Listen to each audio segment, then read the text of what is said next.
Hi guys. I was so excited. I actually did very well with my sway video. It went as I wanted it to go, and it was actually, like I said, pretty smooth. And it really didn't have too many hiccups in recording this video. I forgot to mention to you guys that you can play your sway, and then what you do is you just click on the bottom. It has a arrow, so either you can move forward or backwards, as you can see. And then, if, for example, you want to go back. You can also share your sway. And then what you do is you can send a link.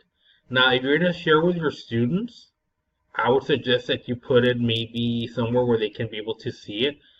Maybe you want to open up either like Today's Meet. You can use Today's Meet, which is a free presentation, on online free presentation. It's like almost like a board where you can be able to type out our ideas. You could probably type this in, and then they can be able to, get on from an iPad or maybe even from a desktop, and then be able to click on the link to actually view your sway. But this is the way that it's going to do it. It's going to create a link, and then what you do is you're going to share that link with them.